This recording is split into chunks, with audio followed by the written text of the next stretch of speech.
The waitress pretended to know a man in the lobby, not knowing he was the mafia boss. The lobby of the Nightjar Hotel smells like old money and anxiety. At 2 a.m, it is a pressurized quiet, broken only by the hum of the ventilation and the distant clink of ice from the lounge. My shift ended 10 minutes ago. My feet, wrapped in the cheap black flats the manager insists on, are screaming. He had me cornered by the faux marble pillar near the elevators. Mr. Henderson. According to the boozy scrawl on his dinner receipt, he smelled of sour whiskey and the kind of entitlement that festers in $1,000 suits. "Just one nightcap, sweetheart," he slurred, bracing one hand on the pillar above my shoulder. His proximity was suffocating. "One little drink. Upstairs. Show me the famous Port Harrington hospitality." His hand, damp and hot, slid from my shoulder to my elbow, beginning a slow, deliberate journey toward my waist. I glanced up, desperation clawing at my throat. The little red light on the security camera, the one covering quadrant 4, was dark. It had been on the fritz all night, a convenient, suffocating fritz. My voice was trapped. I needed an exit, now. My eyes darted, scanning the lobby, emptiness, then reflected in the polished brass of the elevator doors. I saw him, a man, standing alone near the main revolving door, watching the empty street. He was dressed in a charcoal gray suit that fit him like a second skin. He was perfectly, terrifyingly still. It was not a plan. It was an explosion of pure animal instinct. I wrenched myself free of Henderson's grasp. Stumbling forward, I did not run toward the door. I ran toward the stranger. I locked my arm through his, clinging to the expensive, cool wool of his suit jacket. My knuckles were white. "Honey," I gasped, pitching my voice into a high, frantic breathlessness. "I'm so sorry I'm late. I got held up." The man did not flinch. He did not move for 1 second, then 2, then 3.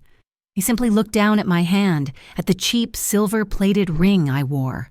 And then his gaze lifted, moving past me to where Henderson was swaying, confused and angry. His eyes were not kind. They were the color of the harbor water just before dawn, dark and deep and cold. He absorbed the entire scene in one glacial sweep: the drunk, the dead camera, the trapped waitress in the rumpled uniform. He made no sound. He just lifted his chin, a fractional movement, barely perceptible. Across the lobby, 2 hotel security guards, who had been intently studying a floral arrangement for the past 5 minutes, suddenly snapped to attention. They were awake. They moved fast, their steps echoing on the marble. "Mr. Henderson, sir, I believe your room is ready," one said, taking his right arm. "Sir, let's get you upstairs, matin," the other said, gripping his left. Henderson sputtered, trying to puff out his chest. "I was just talking to the lady, just having a friendly conversation." "No, you were not." The stranger's voice. It was low, like gravel cooled by ice. It did not carry, yet it silenced the entire lobby. He did not raise his voice. He did not move. He did not sweat. He just stood there, and the authority rolling off him seemed to subtract the air from Henderson's lungs. I was still clinging to his arm. I could smell him now. It was not cologne. It was the clean, sharp scent of expensive fabric, pressed cotton, and a faint, almost medicinal trace of mint. As the guards began to haul Henderson toward the elevator bank, the stranger's cuff, perfectly tailored, slid back perhaps half an inch, just below his wrist bone. I saw it, an outline in stark black ink, a diving hawk, its wings tucked tight for the kill. My blood did not just run cold, it froze solid. The hawk. It was a name whispered by the longshoremen at Greywater Docks, a ghost story the kitchen staff used to scare the new hires. A poor choice of acquaintance, Mr. Henderson. A woman appeared at the stranger's elbow. She'd not been there a second ago. She seemed to have stepped directly from the shadows. She had sharp silver hair pulled into a severe bun, a face that was all angles and assessing intelligence. She looked at me, and I felt I was being X-rayed, my bones and motives laid bare. "You are Mara Ellison," and she stated. It was not a question. "You work the night shift, Tuesday through Saturday. You're 11 minutes late clocking out." I knew her, Doctor. Lyora Penn. Her name was on the reservation lists for the penthouse. Always +1. Always do not disturb. She was assessing me, calculating risk. I felt simultaneously protected and dissected. The stranger. The name was hammering at my skull now. Enrico Camarata. The invisible king of this city pulled a single bill from his pocket. 100. He pressed it into the lead security guard's hand. His room. Make sure he stays in it. He turned. Doctor. Penn already moving with silent efficiency toward the private penthouse elevator. His hand rested on the brass call button. He paused. He leaned in, just slightly. He was close enough for me to feel the warmth radiating from his suit, close enough for that clean mint scent to sting my nose.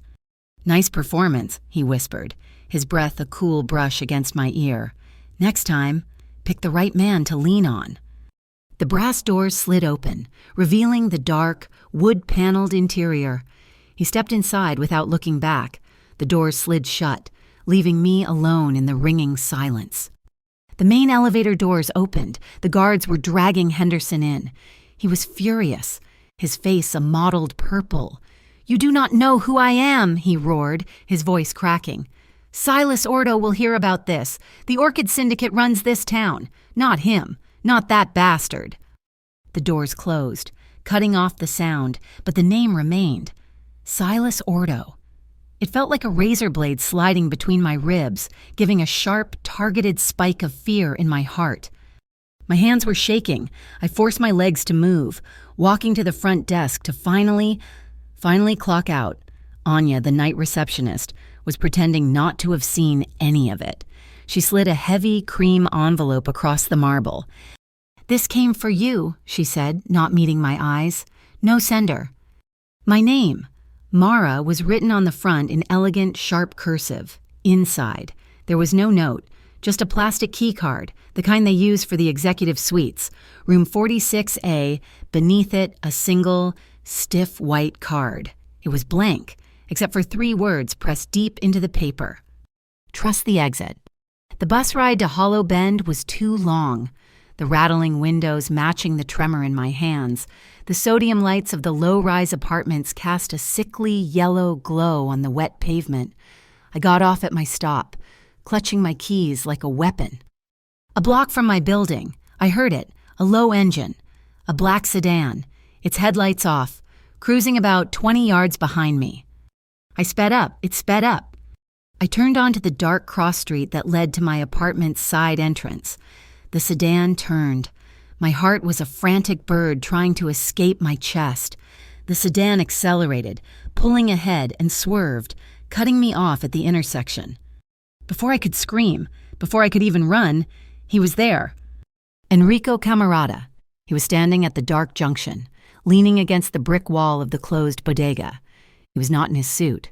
He wore dark trousers and a simple, dark cashmere sweater that made him look less like a king and more like a shadow. He looked at the sedan. He did not move. He just held my gaze for a second, then lifted one hand, and he snapped his fingers. The sound was shockingly loud in the damp night air. The sedan's doors flew open. 2 men I had not seen emerged from the alley's shadows. They were fast. The driver was pulled from the car without a sound. It was silent, brutally efficient.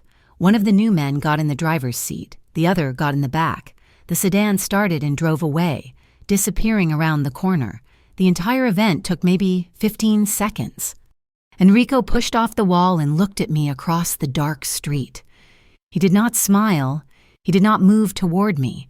He just held my gaze. He did not need to say anything. I understood. I had not escaped the drunk in the lobby. I had just been pulled into a different, deeper, and infinitely faster orbit. My apartment in Hollow Bend is a shoebox with bad plumbing. The glamour of the nightjar evaporated the second I stepped onto the number 14 bus, leaving behind the stale film of other people's privilege. I used to sketch buildings like the nightjar, back when I was Mara Ellison, the architecture student, before I became Mara Ellison, waitress, maid, and late-night inventory clerk. I had plans, blueprints. I saw the city in lines and stresses.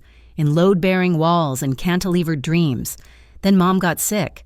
The medical debt piled up like drifts of dirty snow, choking us. The sound of an ambulance siren became more terrifying than thunder. Thunder passes. Ambulances stop. They stop and they demand payment. So I dropped out. I learned to balance 4 plates instead of 4-point perspectives. I learned to smile when I wanted to scream. I learned to work 3 jobs and sleep in 4-hour increments. And I learned that there are things worse than ambulance sirens. There is, for instance, the sound of your younger brother's voice at 2 a.m, high and tight with a fear he is trying to hide. Mara, do not come to the East Run Bridge. I do not care what you hear. Just stay away. That was 3 weeks ago. Jonah, my stupid, brave 19-year-old brother, he had fallen in with a crew from the Greywater docks, a shady labor outfit called Grey Hire. They promised fast cash for night shifts, loading and unloading unmarked containers. I told him it was poison. He told me he just wanted to help with the bills. Then he vanished. The call came, and then silence. Port Harrington is good at silence. It is a city built on 2 levels. Up high, you have the Aurelia Tower, a spear of glass and steel where Evan Rook runs his empire, where bankers move ghosts of money through the air. Down low, where I live, you have the port, the cold storage warehouses, the endless steel rectangles of the container yards, and the sickly, buzzing yellow of the sodium lights that make everyone look bruised. At the Nightjar, my survival depended on reading the men who lived in the high towers. I learned to tell a man's worth not by his words, but by his shoes, the wear on the heel, the quality of the leather. I learned his tells from his watch. Was it real? Was it flashy? Was it understated? I learned his intentions by the way he held his glass. A man who grips a whiskey glass like it owes him money is a man to avoid. With Enrico Camarata, I saw nothing. He was a void. His shoes were expensive, but unremarkable. He wore no watch.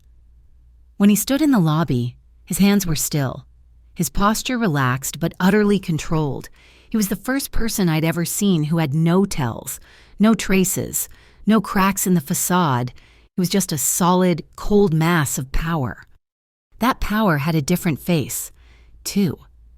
Evan Rook, of Rook Urban Holdings. His picture was in the paper every week. He was the city's golden boy, the one buying up entire blocks of Hollow Bend, my neighborhood. The official line was a community revitalization complex, state-of-the-art, mixed use. The whispers among the tenants being forced out told a different story. They talked about reinforced perimeters, about subcontracting bids from private security firms. They called it a prison, disguised as progress. I was scrubbing the grout in my shower, trying to ignore the draft from the window, when my phone buzzed on the sink, an unknown number. It was a picture.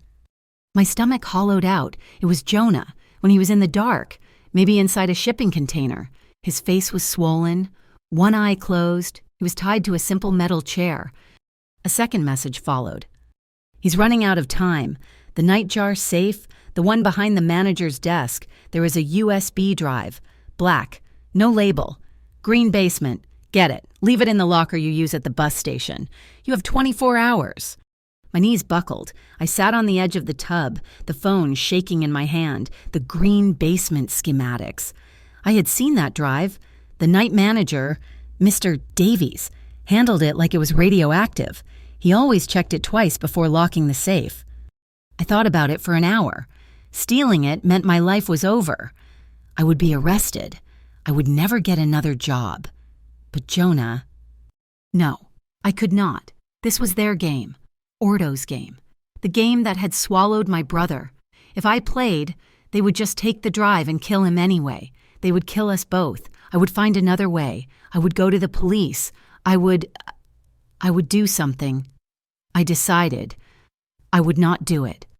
I texted back a single word, no. I went to my night shift at the hotel.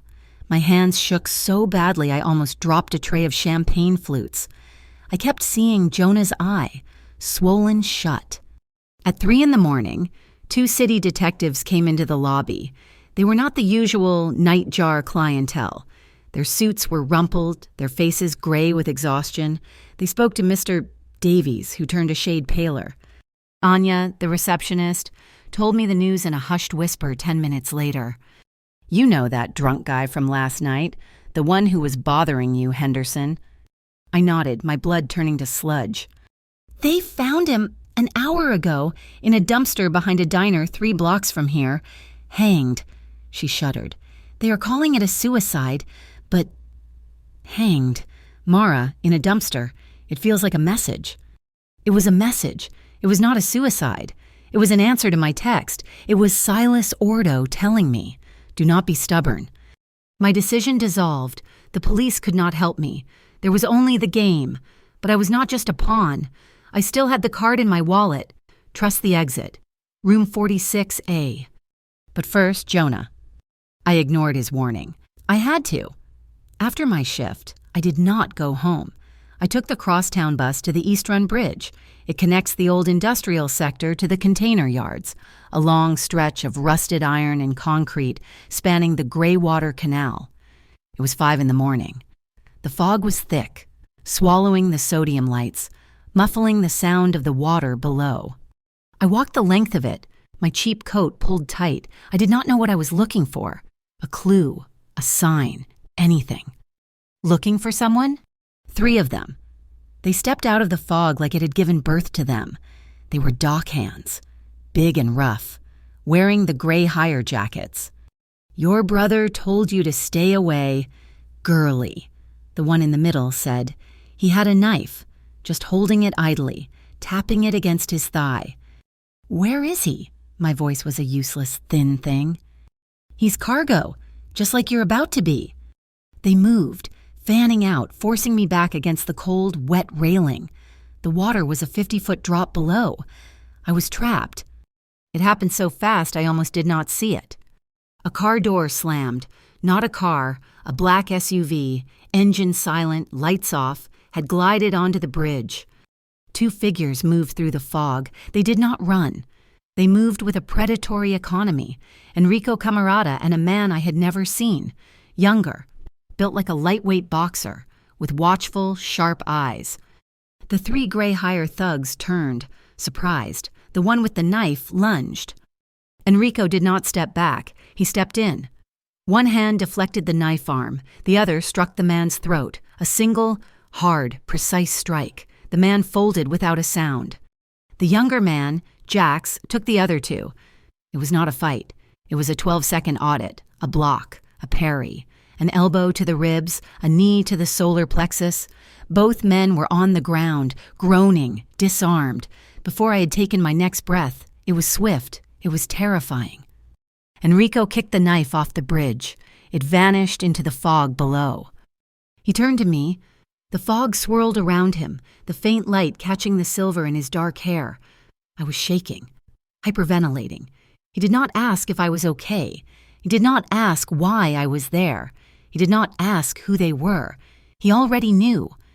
He just shrugged off his own heavy wool overcoat, the one that probably cost more than my apartment, and draped it over my shoulders. It was heavy and warm, and it smelled of mint and clean cotton. "Ordo's men are counting your breaths," he said, his voice that same low, cold gravel. He looked at the 2 men groaning on the pavement, then at Jax. "Clean this up." He put one hand lightly on my back, not possessive, just firm, guiding me. "Come on, we are going." I walked with him, wrapped in his coat. The terror from the ambush was fading, replaced by a strange, sharp, and utterly illogical sensation. For the first time since Jonah disappeared, for the first time since my mother got sick, I felt safe. He did not take me back to Hollow Bend. Jax drove the black SUV with impossible smoothness, navigating the pre-dawn streets to a garage beneath an anonymous brick warehouse. The deal was laid out on a polished steel table in a room that smelled of concrete and ozone. Enrico Camarata did not make threats. He made offers. "Silas Ordo wants that USB drive," he said, his voice quiet, absorbing the room's echo. "He's using your brother as leverage. I am using your brother as a common interest. You want Jonah back. I want Ordo's operation cut out of my city. To do that, I need to know what he is building with Evan Rook. And you think the USB is the key? I said. It was not a question. It is a piece of the key, he corrected. The Nightjar is neutral ground. It is a place where men like Ordo and Rook can meet their silent partners. They drink martinis, they listen to the jazz piano, and they trade pieces of the city. I cannot go in there. My face is a declaration of war, but you... He looked at me, his gaze analytical, that cold harbor water gray. You are just a waitress. You are invisible. You are the perfect set of eyes. The offer was simple. Find Jonah, save Jonah, by becoming his informant. I was to be his spy inside the hotel. My fear for Jonah was a physical, aching thing, but it was now competing with the ice-water dread of what he was asking. I am not a spy, I whispered. I'm a waitress. I drop things. I get orders wrong. You are a survivor, a sharp voice cut in. Doctor, Leora Penn. She'd been standing in the shadow of a concrete pillar, holding a tablet. You survived your mother's illness. You are surviving 3 jobs. You survived Henderson. You survived the bridge. Stop defining yourself by what you carry and start defining yourself by what you are willing to do. She stepped into the light. I have 2 hours to make you better than a spy. I am going to make you a witness. Her lesson was brutal, fast, and stripped of all emotion. It was not about weapons. It was about information. She called it the 2-hour primer. Forget faces, she ordered, pacing the concrete floor. Faces are plastic. Look at hands. Look at involuntary tells. The dock workers. Ordo's men, they use harbor signals. A thumb rubbed on the index finger. Payment due. A flat palm shown to a partner hold. Danger. A pinky finger tapped on a glass. The package is moving. She showed me codes. The color of a tie. If Rook's man wears blue, the deal is clean. If he wears red, it means a premium. A rush job. If he wears yellow, the meeting is compromised. It is a warning. She made me memorize the layout of the Nightjar's security blind spots, the ones I already knew by instinct, but she gave them names. She taught me how to listen to the cadence of a conversation without hearing the words. A fast, steady rhythm is negotiation. A sudden stop and a slow start. That is a threat being delivered. Calm, memory. That is all you have. That is all you need. I returned to the Nightjar that night, but I was not a waitress. I was a ghost, armed with Leora's logic.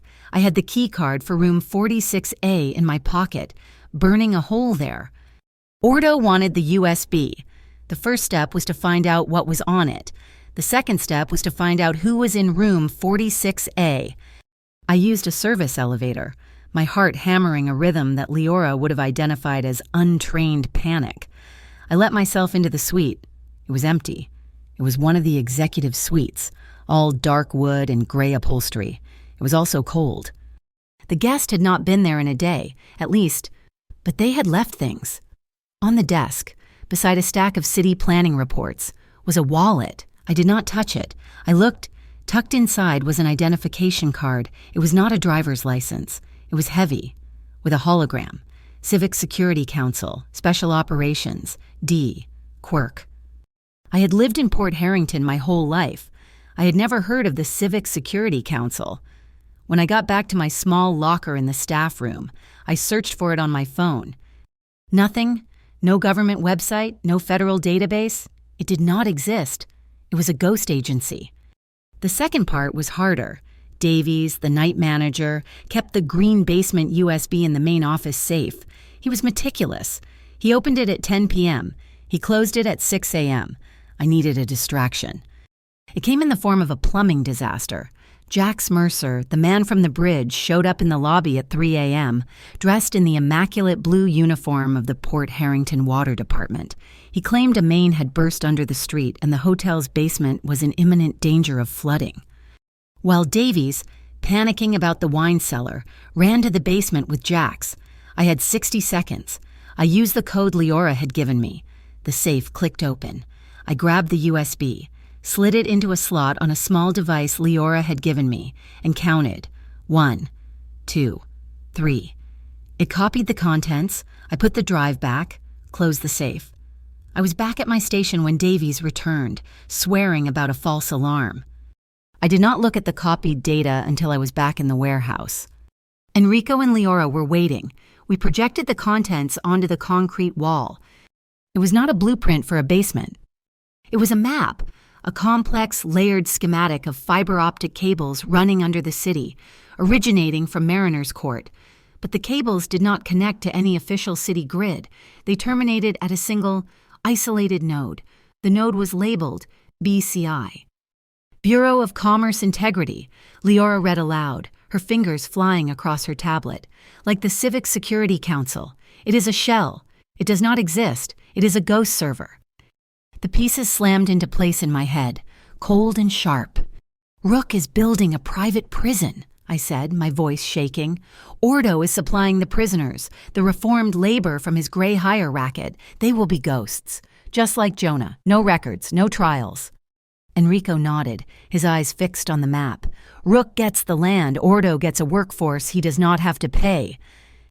And the CSC, Leora added, is their private police force, providing security and plausible deniability. The green basement is not a room. It is this. She tapped the map.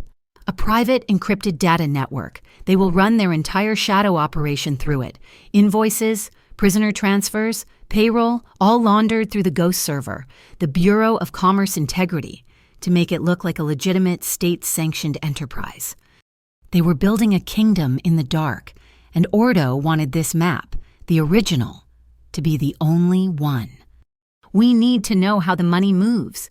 Enrico said, the nightjar, they meet there. The money changes hands there. Leora provided the tool, a fine, granulated powder that was invisible in normal light but glowed a piercing, chemical blue under UV.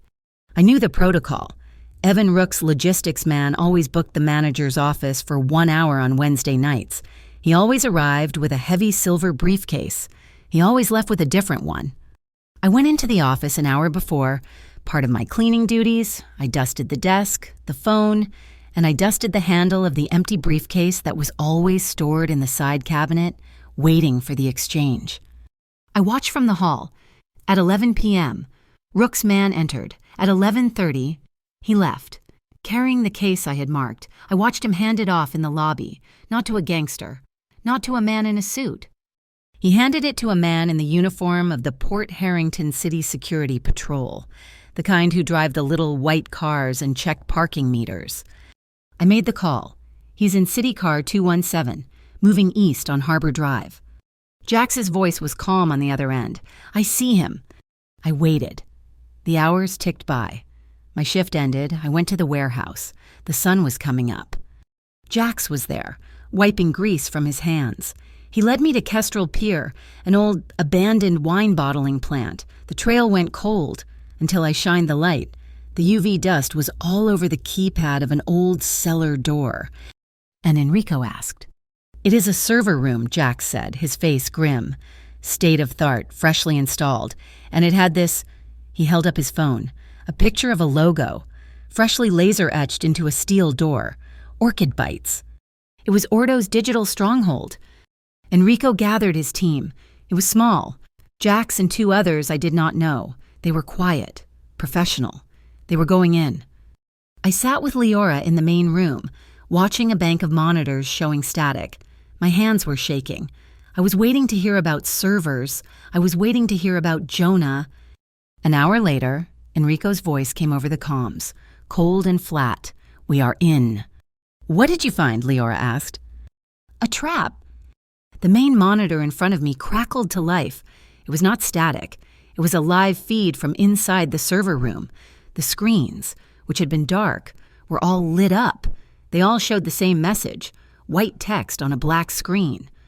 Mara Ellison, please remain silent. Jonah countdown 4800. A timer appeared, 48 hours, 47, 59, 59. I let out a sound, a strangled sob. They knew I was working with him, and they had been watching me. I had led them right to him. I had just signed my brother's death warrant. Enrico walked back into the warehouse. He was not panicked. He was not angry. He was concentrated. like a lens focusing a deadly beam of light. He looked at me, at my terror. He looked at the timer on the screen. He pointed at the screen. They want us to see this. They are comfortable. They think they are in control. They think they have the leverage. He turned to Jax. Change the rules. They want to play a game with a timer, fine. We will play a different one. He looked back at me, and I saw something flicker in his eyes. It was not reassurance. It was strategy. They think we took the bait, he said, his voice dropping. Let them. He was not just managing the crisis. I watched him take my raw, screaming fear and begin to shape it, to twist it, to forge it into a roadmap, a path. He was turning it into a weapon. The timer on the wall of the warehouse was a digital shackle. 41 hours, 12 minutes, and shrinking. Every tick was a hammer blow against my ribs. They have shown their strategy, Enrico said. He stood before a map of the city, not the fiber optic one, but an old, physical map of roads and shipping lanes. They believe they are controlling the board. They have the asset. Jonah, they have the trap, the server room, and they have the demand, the USB. They expect us to panic. I'm panicking, I said, my voice thin. No, Leora countered, looking up from her tablet. You are focused. Panicked people make mistakes. You are just processing. Enrico tapped the East Run Causeway. Ordo is moving men. He's confident. He's pulling his best intercept team off the docks to secure the routes around the Nightjar, waiting for you to move the drive. He thinks we are predictable. We will be, Enrico said, just not in the way he expects. Jax, the decoy. Jax nodded, rolling his shoulders. 2 armored trucks, identical. We leak a false manifest for a cash transfer from the Port Authority, heading to the city treasury. When? High tide. Enrico said, the causeway will be slick. The storm is getting worse. Visibility will be low. It is the perfect time for an ambush. You want them to hit the trucks, I asked. I want them to show their faces, he replied. I want them to commit their best team to a ghost. While they are busy chasing foam peanuts, the real asset will be moving. He looked at me. That is you, Mara. You are going back to the Nightjar. My blood went cold. Back, they know I am working with you. The elevator, the server room message. They know Amara Ellison is involved, Leora corrected, her tone sharp. They do not know you are still operational. They think you are running, hiding. The last thing they expect is for you to walk back through the front door and clock in for your shift. And do what? Find out what is in room 46A, Enrico said. The room key they sent you was not an invitation. It was a mistake, a piece of the puzzle they dropped. That room is where they feel safest. I want to know why. They will have security. I breathed. Martin, Leora said, the night engineer. He is your access. Walking back into the Nightjar felt like walking into my own grave. I was in my uniform. My hands were steady. I smiled at Anya, the receptionist. I clocked in. I was just a waitress. Invisible. I found Martin by the loading dock, just as Leora predicted, huddled over a cigarette. The wind was howling, rattling the steel door. Nasty one, I said, pulling my thin cardigan tight. Hell of a night, Mara, he grumbled, his voice a gravel pit cough. This whole place is going haywire. Lights in the east wing are flickering. Probably the new digital panels. Junk. All junk. They seem complicated. I offered. Complicated is not the word, he spat. Need a damn password just to reset a breaker. Not like the old days. He took a long, rattling drag. He had a nervous habit. He would tap his old Zippo lighter, a rhythm, on any nearby surface. I watched his hand. He tapped it on the steel rail. Tap, tap, tap, tap, tap, tap, tap. I keep forgetting the new code, I lied, trying to sound breezy. Afraid I will get locked in the linen closet. He chuckled, a dry, wheezing sound. It is the date of the big one, the 78 blizzard, the day the whole city shut down. He tapped his lighter again, the same rhythm, like he was playing a tiny drum. 241978, February 4th, 1978. You stay warm, Martin, I said, sliding away. The storm hit its peak at 2 a.m. The windows of the Nightjar's lounge rattled. The city was being washed clean. On the East Run Causeway, it was chaos. The wind sent waves crashing over the barriers, covering the road in white, churning foam. Jax was driving the lead decoy truck, his knuckles white. "Target in sight," his voice crackled over Enrico's private comms, patched through to Leora. "2 black vans, reinforced. They are moving to block the exit." Enrico was watching from an abandoned crane operator's nest, half a mile away, soaked to the skin. Binoculars steady. "Hit it," he ordered. Jax slammed the brakes. The second decoy truck slid into position, blocking the rear. The trap was set. The black vans screeched to a halt. Men in black tactical gear, masks down, swarmed out. Weapons raised. They were Ordo's best. The Orchid Bite's insignia was stark on their armor.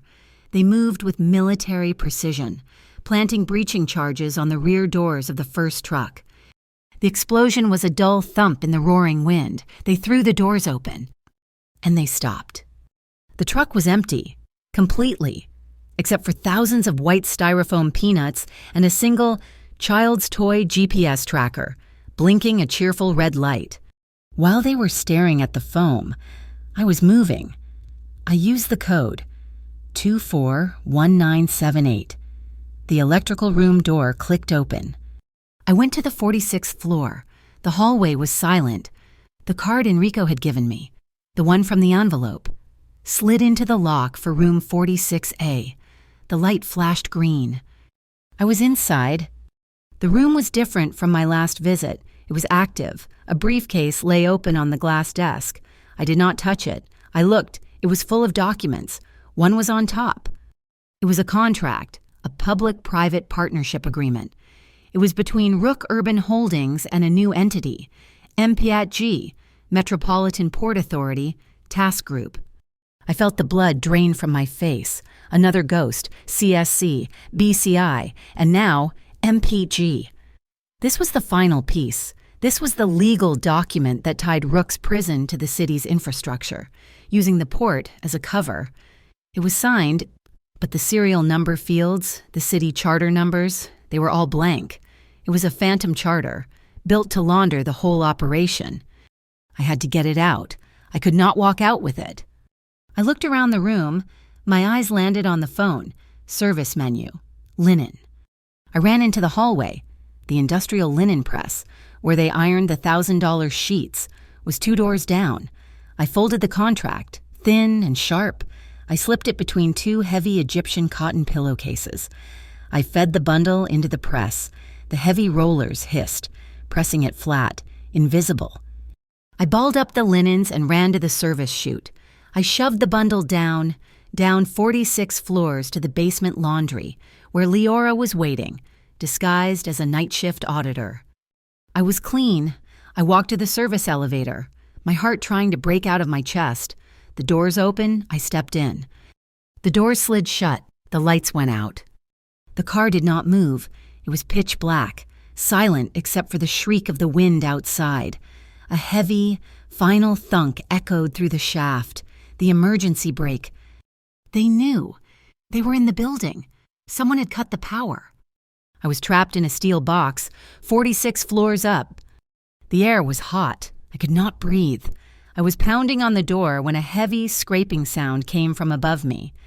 The emergency hatch in the ceiling screeched open. A narrow, blinding beam of a flashlight cut the darkness. "They cut the main line," Enrico's voice said. It was not a whisper. It was a calm, low command. "Give me your hand." His hand appeared in the light, solid, calloused. I reached up, my fingers shaking. He gripped my wrist and in one fluid, powerful motion pulled me straight up through the hatch. I scrambled out onto the roof of the elevator car. "We are on the technical floor, ours," he said, prying open the outer shaft doors. The alarm started, a deafening, pulsing shriek. They pulled the alarm to cover their movements. "Come on." We were in the guts of the building, a world of damp concrete, massive pipes and thick bundles of wires. Water was dripping from a leaky main, the air thick with the smell of rust and ozone. We ran. My cheap shoe slipped on the wet floor. He grabbed my hand. It was not a performance. It was not the feigned intimacy of the lobby. His grip was like steel. It was not a request. It was an anchor.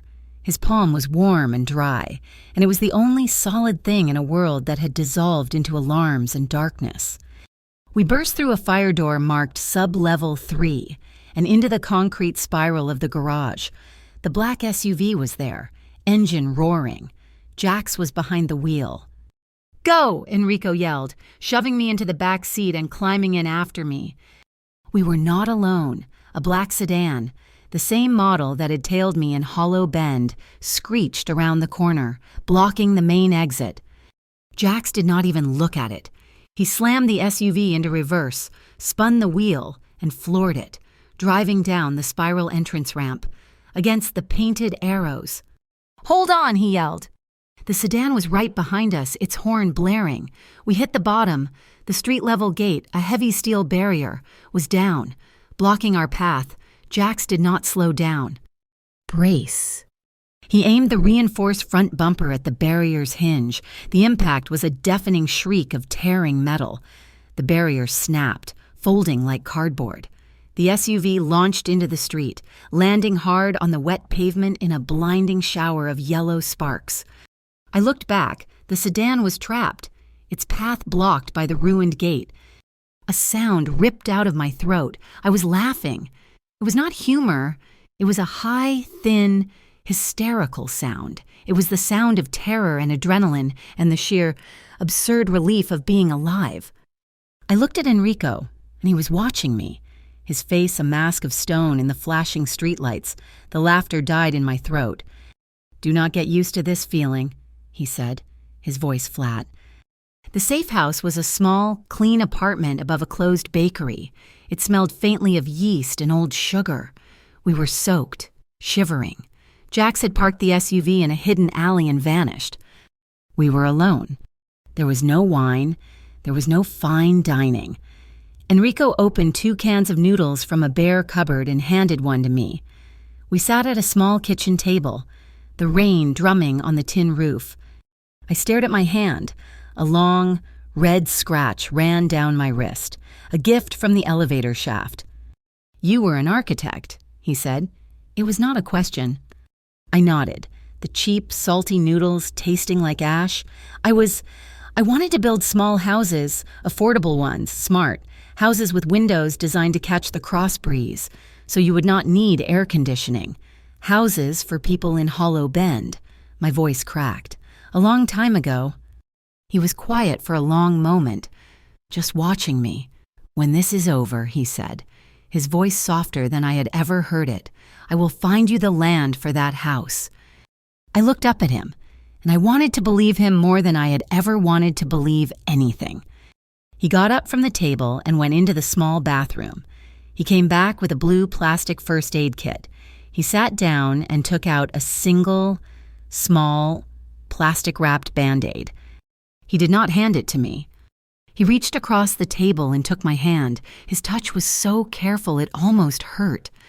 His thumb brushed the skin next to the scratch, and I flinched. He held my hand steady, with an intensity that seemed reserved for multi-million-dollar deals. He carefully unwrapped the Band-Aid. He placed it over the cut, his fingers smoothing the adhesive edges with a concentration that was terrifying and tender, and completely at odds with the man who commanded killers. I watched the top of his dark head, his complete focus on this tiny, insignificant wound. He was a monster. He was the hawk. He was the only thing holding me together.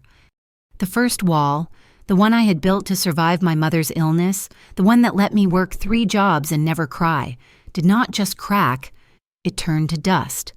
The safe house above the bakery was a tiny island in a sea of noise. The storm, which had been a low growl, had escalated into a full-throated roar. It felt like the whole of Harrington Bay was trying to break down the door.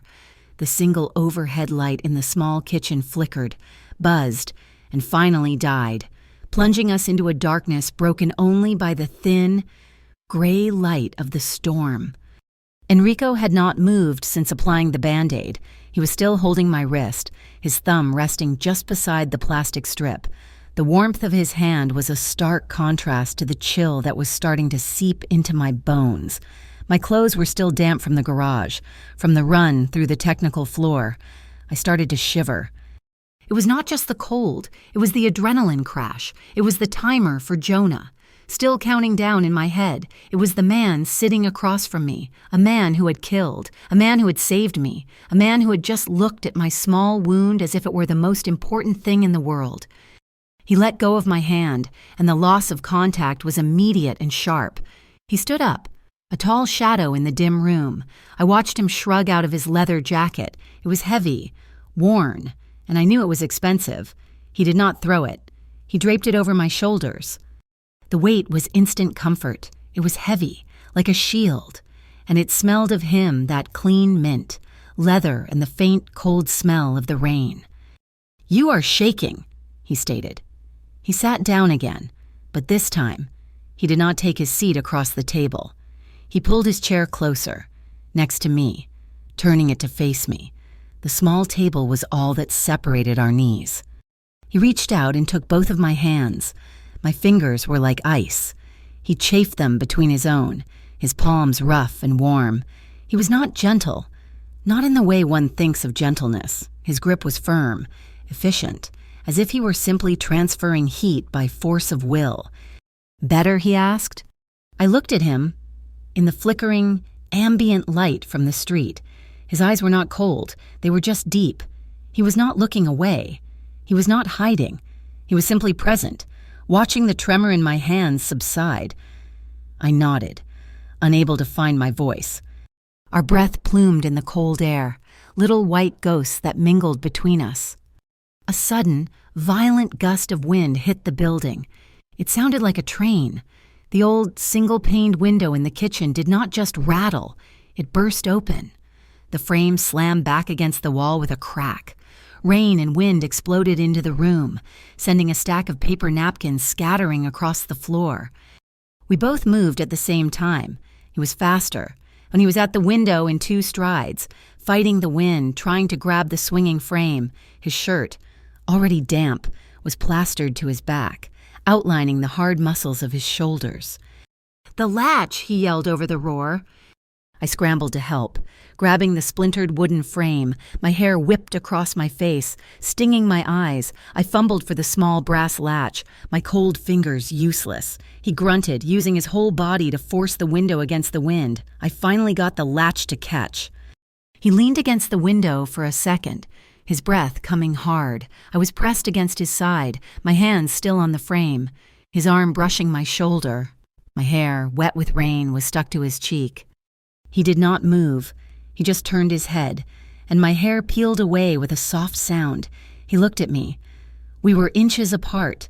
The storm was a muffled scream outside the glass. Inside, there was only the sound of our breathing, ragged and synchronized. "I hate storms," he said, his voice a low rumble. I expected him to move, to step back into the role of the boss, the general. He did not. He stayed leaning against the glass, close enough for me to feel the heat coming off his skin. "I lost someone on a night like this," he said. It was not a confession. It was a statement of fact, a piece of him laid bare. My sister. She was 17.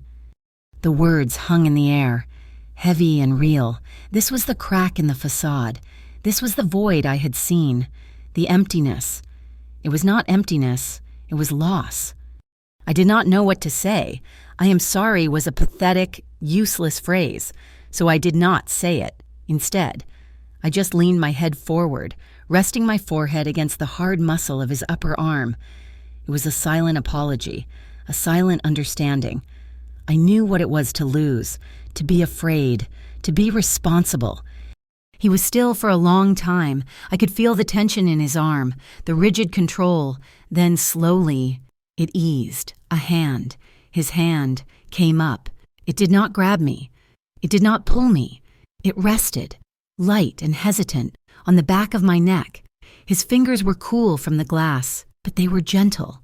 His thumb stroked the sensitive skin just behind my ear. I lifted my head. He was watching me with an intensity that stopped my breath. It was a question. It was all a question. He leaned in, slowly. It was a glacial movement, giving me every second to pull away, to say no, to stop. I did not move. I did not breathe. The kiss, when it came, was not a collision. It was a discovery. His lips were not soft. They were firm, chapped from the wind, and they tasted faintly of mint and the rain. It was a slow, searching kiss, a question asked in a language I did not know I spoke. His hand on my neck tightened just a fraction. Tilting my head, his other hand came up to rest on my waist, not pulling me, just holding me, just keeping me steady. I responded. I leaned into him, my own hands coming up to rest on his chest. I could feel his heartbeat under my palm. It was not calm. It was a heavy, thudding rhythm that matched my own. It was warm. It was respectful. It was a deep, aching need for connection, not possession. The overhead light flicked on, buzzed, and flicked off again, plunging us back into the gray dark. We broke apart, but only by inches. I heard him let out a short, soft laugh, a sound so unexpected it startled one out of me. 2. He rested his forehead against mine. "If you want me to stop," he whispered, his voice rough, "say the word." I looked at his mouth, at the serious, dark line of his eyes. I did not have a word. I had an answer. I lifted my hand from his chest and threaded my fingers through his, 10 fingers, tangled together, and I pulled, gently. I pulled him back. This time that there was no hesitation. We ended up on the floor, not in a tangle of passion, but on the thick, worn blanket he had pulled from the hall closet.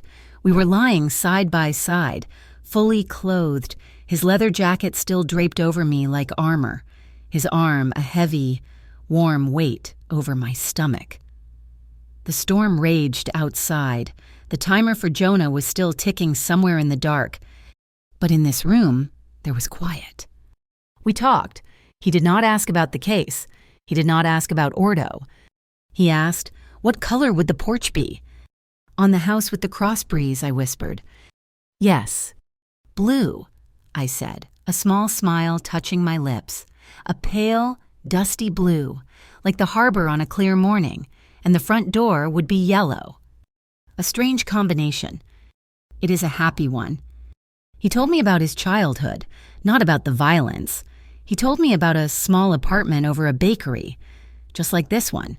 He told me about the smell of mint his grandmother grew in a window box, how she would crush the leaves and put them in tea. The clean, sharp scent, his scent. There was no rush, there was no demand. It was an exchange of breath, of small histories, of eye contact in the dim light.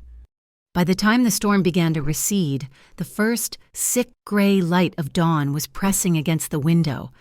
We had not slept. I looked at him. The man the Benders whispered about, the hawk, the cold, empty suit from the lobby. He was none of those things. He was not just steel and ice. He was a man who had lost his sister. He was a man who knew the smell of mint. He was a shoulder. He was a man who knew how to listen. The moment of peace broke. It had to. He sat up, his movements stiff. He scrubbed a hand over his face. "Lyora will have the contract by now. She will know what MP@G is." He reached for a duffel bag I'd not seen, pulling out a rolled-up tube. He spread it on the floor between us. It was not a blueprint for a house.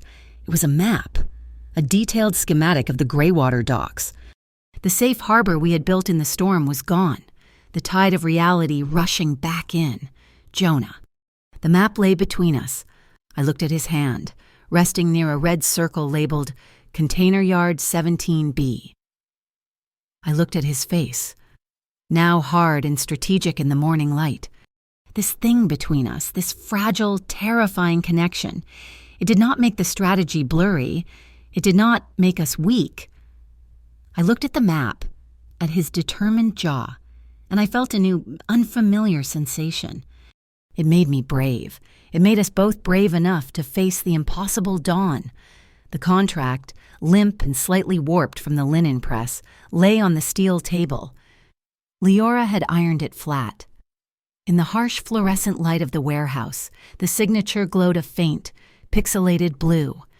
"Dallas Quirk," Leora said, her voice sharp with disgust. "He used to be a journalist, a good one. Then he became a rumor broker. Now, he is Evan Rook's head of public relations." She tapped the document. "This is the linchpin, the Metropolitan Port Authority Task Group, MPATG. First, they create the Civic Security Council, the CSC, to act as private police. Then, the Bureau of Commerce Integrity, BCI, to create a ghost server for their money. And now, MPHG, the phantom government agency that signs the contracts to make it all legal."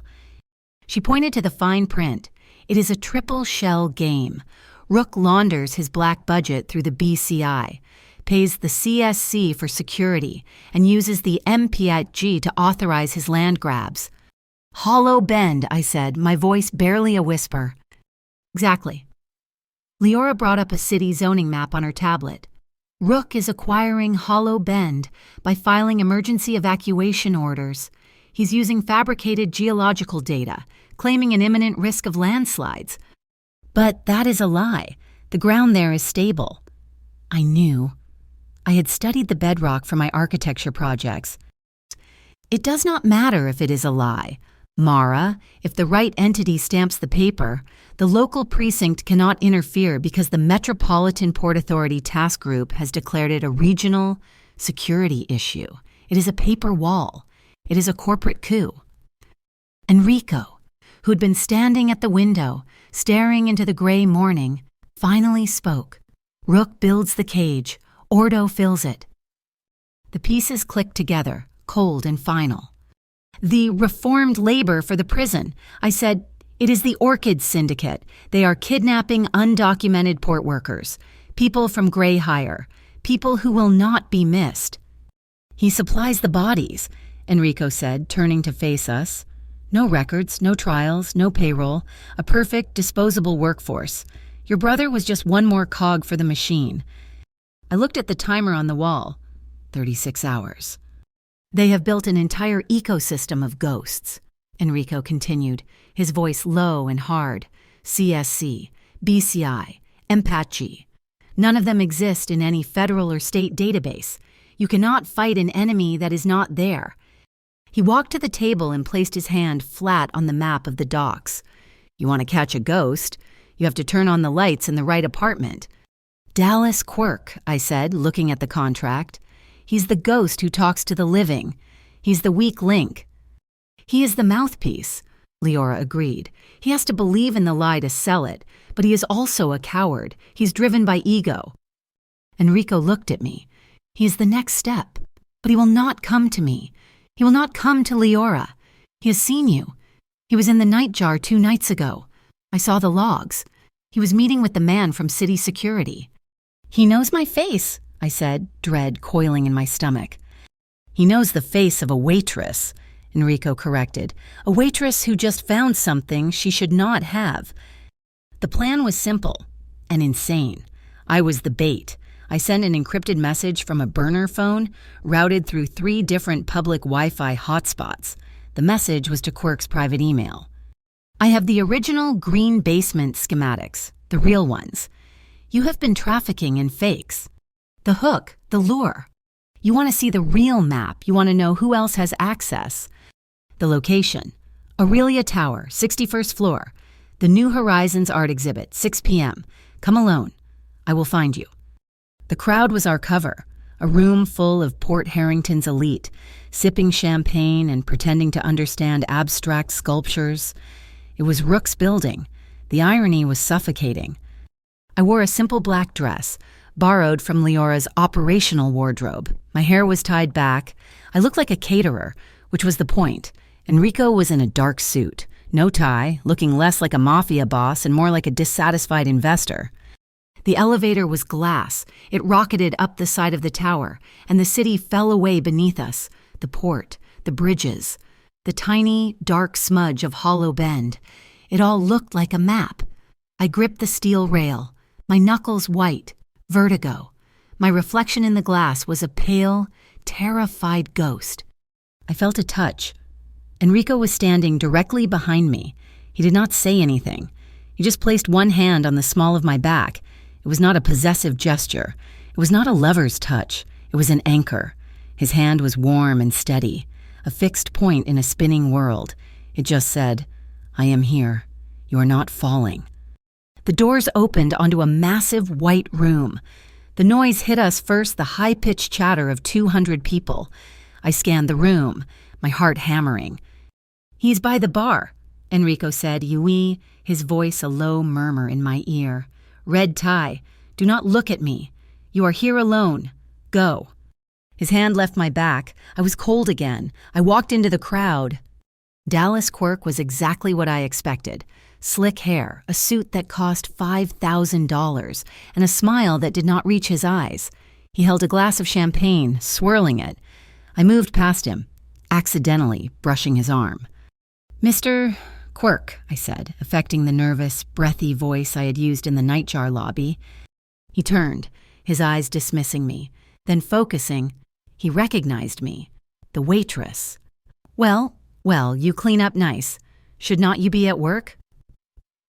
"I found something," I whispered, leaning in, pretending to be intimidated by the crowd. "In room 46A, a map, a USB. It said green basement." His smile tightened. His eyes went flat. "You have a lot of nerve coming here. That is hotel property." "I know what it is," I said, letting a little of Leora's steel into my voice. "It is the BCI schematic, and I know you've only seen a copy. I have the original." He stared at me, his journalistic instincts warring with his corporate loyalty.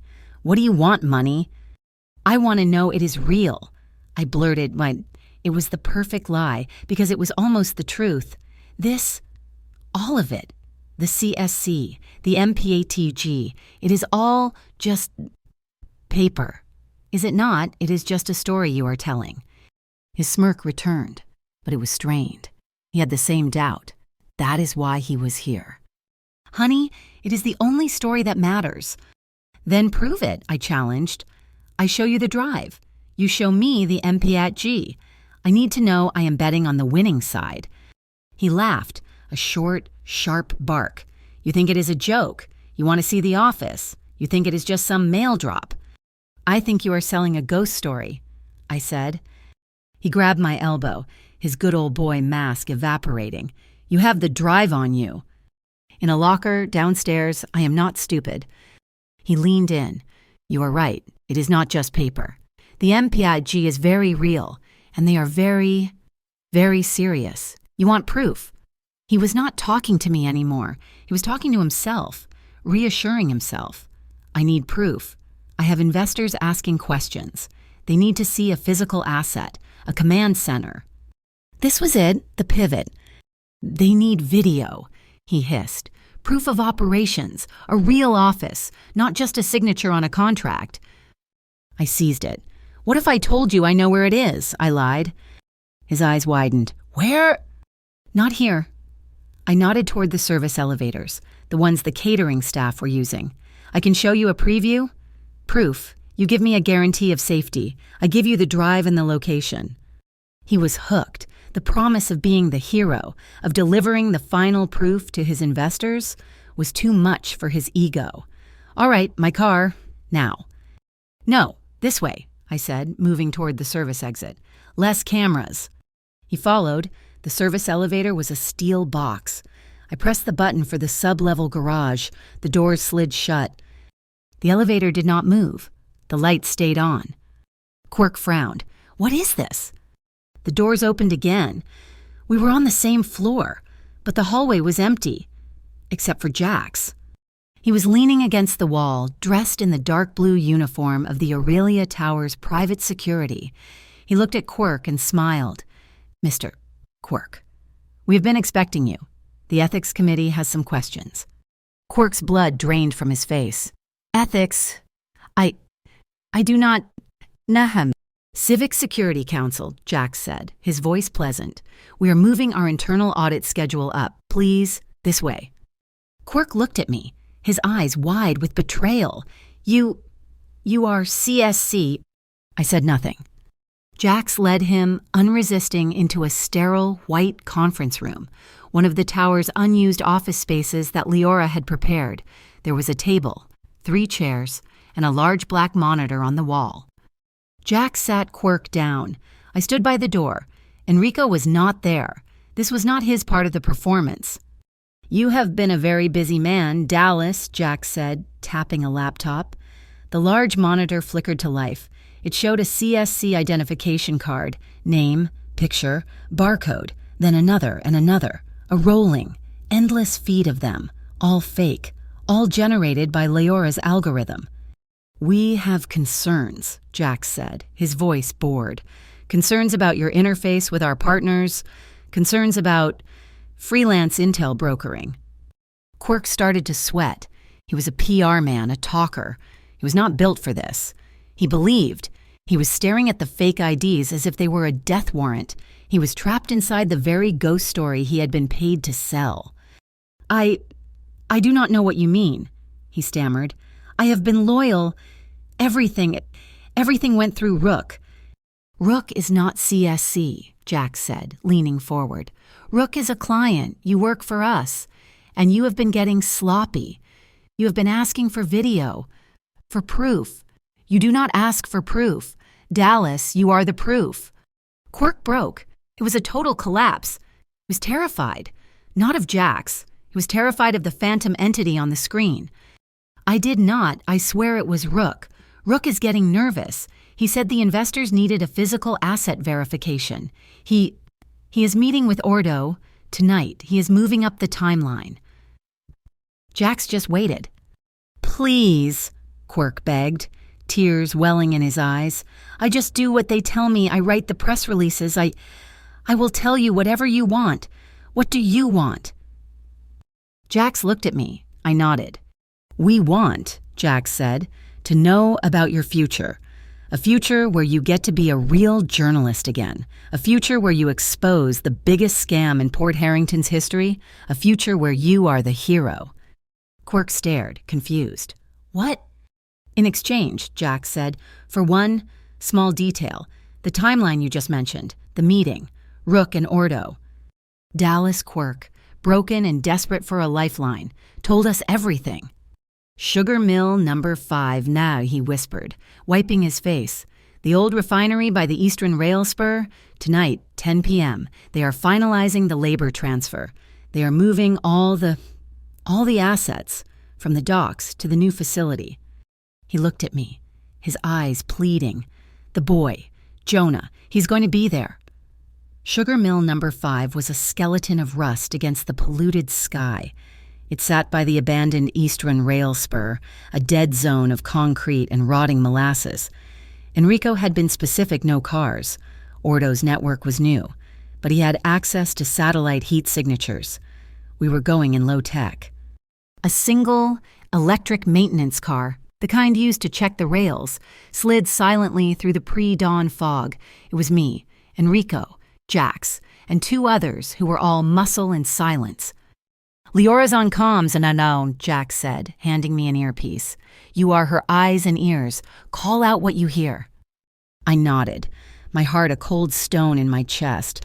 We left the car in a tunnel of overgrown weeds and moved on foot. The perimeter fence was a joke, rusted through. The building itself was a fortress of brick and steel. We entered through a collapsed basement wall. The air was thick, not just with damp, but with a smell. A heavy, cloying, sickly sweetness, decades of spilled sugar and molasses, fermenting into a smell of rot. Patrols, Enrico whispered. Holding up a hand, we froze behind a line of rusted machinery. I closed my eyes, focusing on the tiny sounds coming through the earpiece Leora was feeding me from a parabolic mic. I heard the scuff of boots on the concrete floor above. One set, click, click, click. Steady, then a second set, further east, thump, drag, thump, drag. I have 2, I whispered, my lips brushing the tiny mic on my collar. One on the main floor, Steady patrol. The other is on the east catwalk. Gate 3. He has a limp. Bad left leg. He favors his right. I hear him. Leora's voice crackled, tinny and distant. He is compensating. His patrol gap is 12 seconds on the north turn. That is your window. Go. We moved. We slipped past the patrol, using the noise of the wind rattling the corrugated steel roof to cover our steps. We climbed a set of iron stairs, the metal groaning under Enrico's weight. We were in the main processing room, a cavernous space filled with enormous, silent vats that rose 3 stories high. The sweet stench was overpowering. It coated my throat, making me want to gag. We pressed ourselves into the shadow of a massive copper vat, the metal cold against my back. Enrico leaned in, his mouth close to my ear. I expected a command, an order instead. His breath was warm. After this, he whispered, so low it was almost a vibration, I am buying you a bakery, a place that smells clean, sweet but clean. I turned my head. He was not looking at me. He was scanning the darkness, but the words were for me. A promise of a future, of clean air, dropped into the middle of this rotting hell. Jax pointed, across the room on a raised platform. A single light was on. Evan Rook. He was alone, pacing in front of a large, dark video screen. Ordo was not there. Rook was dressed in an immaculate suit, looking absurdly out of place in the filth. He was rehearsing. The Metropolitan Port Authority Task Group directives are clear, he said to the empty room, holding up a document, the MPATG contract. All land assets in the Hollow Bend sector are to be considered under emergency jurisdiction. The new labor facility is, therefore, state-sanctioned. He was practicing for his shadow investors. He was an actor, playing a government official in an empty theater. It was all a lie, a performance to provide a thin veneer of legality. Enrico held up one finger. Wait. We were about to pull back. Our mission accomplished. We had the proof. That is when the sound started, a high, thin whine, like a distant engine. It grew louder. The massive steel loading doors at the far end of the warehouse, the ones chained shut, exploded inward. Floodlights snapped on, blinding us. Silas Ordo stood in the doorway, flanked by a dozen figures. He was early. He was not dressed in a suit. He was in tactical gear, and his team, the Reapers, were not carrying guns. Leora's voice was sharp in my ear. Energy signatures, high voltage, non-ballistic, get out of there. The Reapers moved. Some carried long, rigid batons that crackled with blue, jumping arcs of electricity. Others carried saws, small, battery-powered circular saws, modified with hooked blades, designed for cutting rope, or tendons. It was a slaughterhouse. A Reaper saw us. He lunged, not at Enrico, but at me. The stun baton was raised. I did not have time to scream. Enrico moved. He was a blur of black. He did not engage the man. He grabbed me by the front of my jacket and threw me. I flew backwards, sliding under a low-hanging steel crossbeam. I hit the floor, the impact knocking the wind from me, my skin scraping on the sugar-caked concrete. I looked up. The Reaper, diverted from his path, swung the baton at Enrico. Enrico did not try to dodge. He was turning, moving, but not fast enough. He deliberately twisted his body, raising his arm, taking the full charge on his left shoulder. The sound was a horrific crack. Enrico roared, a deep animal sound of pure fury, the air filled with the sharp, chemical smell of ozone. I smelled singed wool. I smelled burned hair. He stumbled, but he did not fall. He drove his right fist into the attacker's throat, a single, devastating strike. The man dropped the baton and collapsed, clutching his neck. "Jax, now!" Enrico bellowed, his voice raw. The main lights died. We were plunged into total, suffocating blackness. For a second, there was only the sound of men shouting, the crackle of the stun batons, and the high-pitched whine of the saws. Then, a series of hisses from the rafters above. Silver smoke began to pour into the room. Not black smoke. It was reflective, almost glittery, a silver nitrate compound. It was not for cover, it was for blinding. It caught the remaining light from the stun batons and amplified it, turning the room into a disorienting hell of flashing, fractured light. A hand grabbed my wrist. "Enrico!" He pulled me to my feet, his grip like a vice. His hand was shaking. Not from fear, from the electricity still coursing through him. He pressed something cold and metal into my palm, a simple trigger. "They wanted their lights on for the show." He grunted, his voice tight with pain. "Turn on the right one, on my mark." Leora's voice cut through the chaos in my ear, impossibly calm. "Dallas, you are at the perimeter. The stream is live in 3, 2, 1.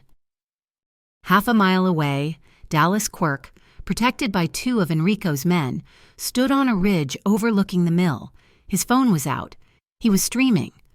"Now, Mara," Enrico yelled. I slammed the button. It was not a light, it was a flare. A single, high-intensity industrial flare that Jax had planted in the rafters. It ignited with a blinding whoosh, bathing the entire platform in a harsh, unforgiving, chemical white light. It did not illuminate the fight. It did not illuminate Ordo or his Reapers. It illuminated the one thing Rook had prepared for his phantom investors. A massive, cheaply painted banner hung on the back wall, depicting the fake, official-looking logo of the Metropolitan Port Authority Task Group. "Give me 8 seconds, Dallas," Leora commanded.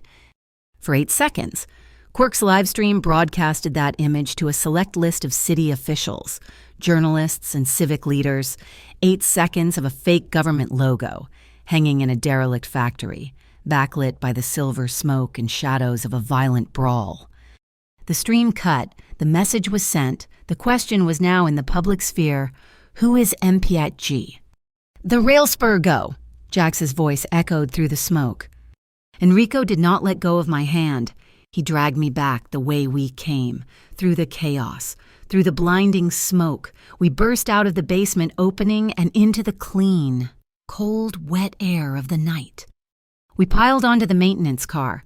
Jax hit the power. The small electric engine whined, and we lurched backward into the darkness of the tunnel, just as Ordo's men burst from the building. We were safe. We were moving. The only sound was the steady clack, clack, clack of the wheels on the rusted track and Enrico's breathing. It was loud, ragged, harsh. He was slumped against the steel bulkhead, his eyes closed. "Mara," he gasped. I moved to him, grabbing the small first aid kit from the wall. I pulled open his heavy wool coat. The cashmere sweater underneath was black, scorched. The skin of his shoulder and upper back was an angry, blistering red. He had taken the full force of it. My hands were shaking. I ripped open a sterile gauze pad. "This is going to hurt." "Just do it." I pressed the pad against the worst of the burn. He hissed, a sharp intake of breath, and his entire body went rigid. But he did not move. He did not pull away. I looked up. His eyes were open, focused on me. They were black, bottomless pools of pain and control. He was in agony, but he was watching me. I did not look away. My hands were shaking, but I held the bandage firm. There were no words. No thank you for saving my life. No I am sorry for his pain. There was just the clatter of the train pulling us into the dark, and the silent, searing contract in his gaze. It was a promise kept, it was a debt incurred, and it was a foundation being laid, stone by painful stone. The 8 seconds of video from the sugar mill hit the city like a detonator. Dallas Quirk's panicked stream, aimed at a curated list of Port Harrington's most powerful figures, became the city's biggest rumor before the sun was fully up. The MPG logo, grainy and backlit by silver smoke, was everywhere. Leora was monitoring the feeds from the warehouse, her face illuminated by 3 different screens. "The city council is in a closed-door emergency session," she reported, her voice crisp.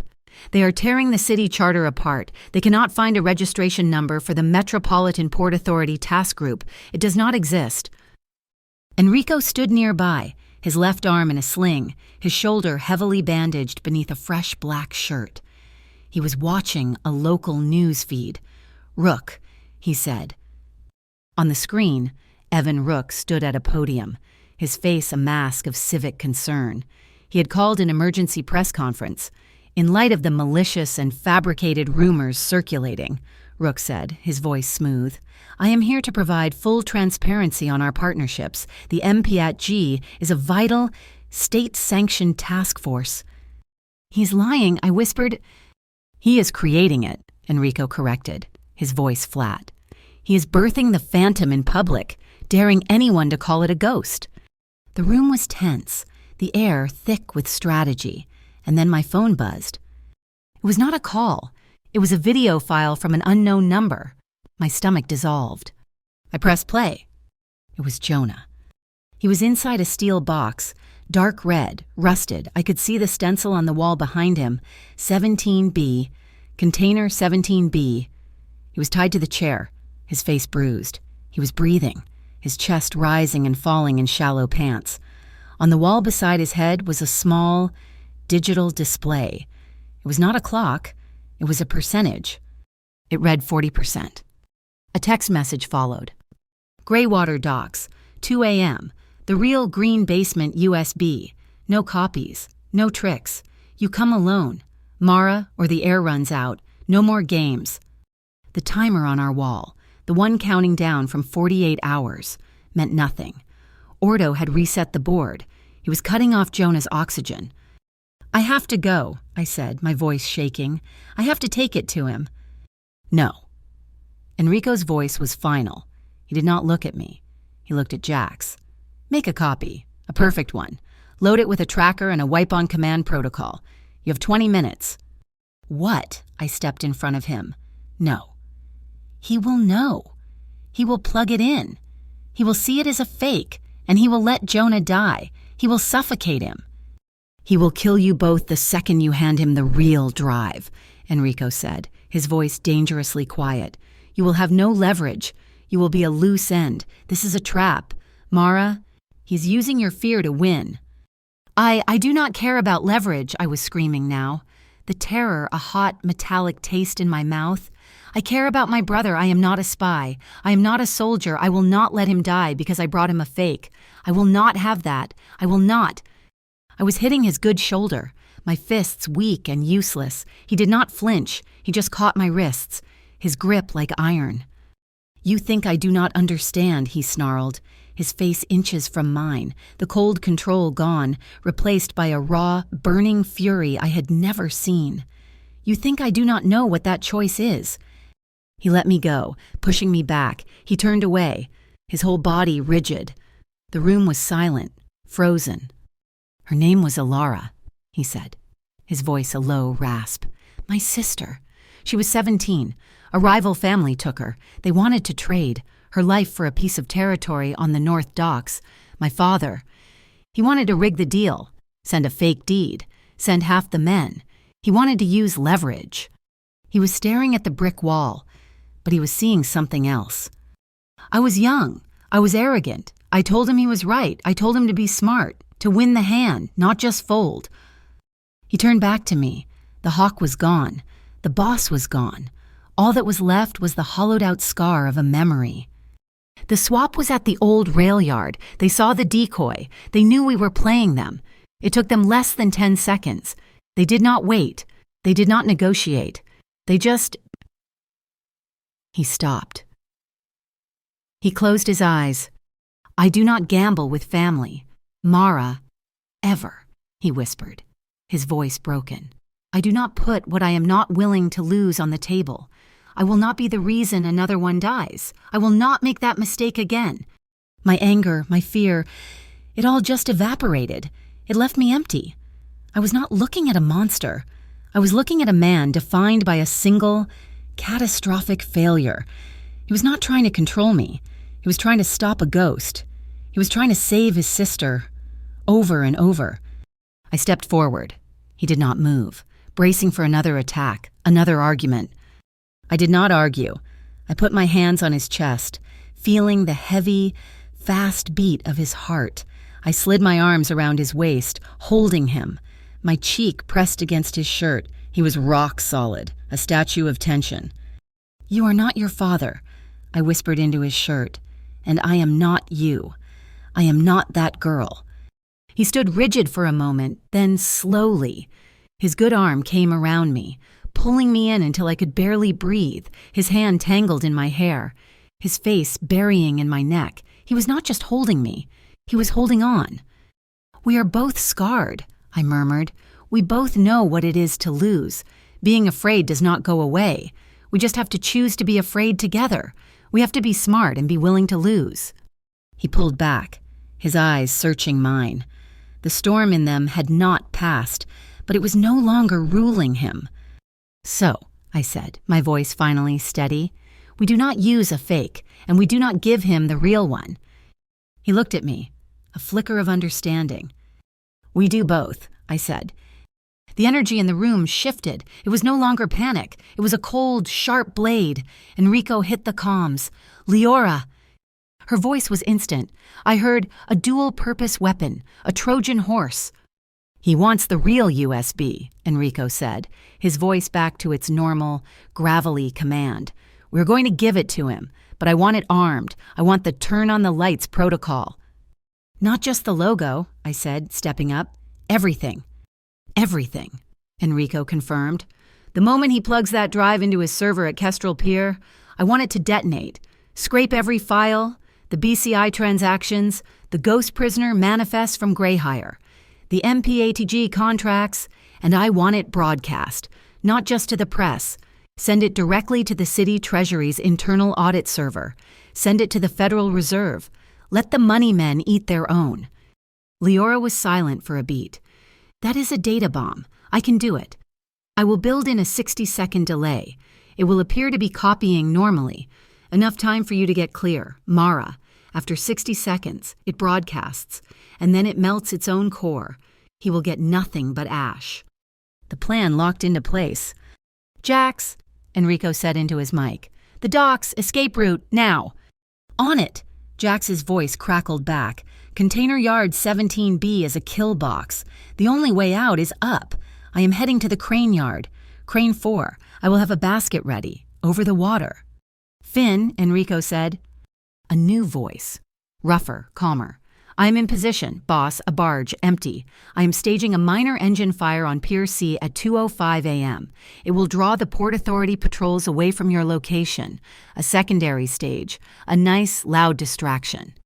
It was 1:55 a.m. The warehouse was silent. I pulled on my jacket. Enrico stopped me at the door. His face was a mask of taut control. His bandaged shoulder was a rigid line of pain. "Mara." He reached into his pocket. He did not pull out a gun.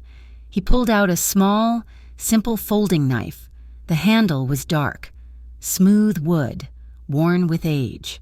He pressed it into my hand. My fingers closed around it. It was warm from his body. "This is not to stab," he said, his voice urgent, low.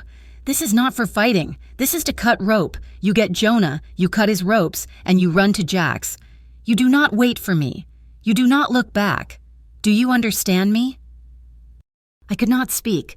I just nodded, my throat clamped tight. He looked at me, his eyes dark, tracing my face as if memorizing it. He leaned down, his good arm coming around my waist, and pressed his lips to my forehead. It was not a lover's kiss. It was a brand, a promise. It was slow and firm and absolute. "Be safe," he whispered.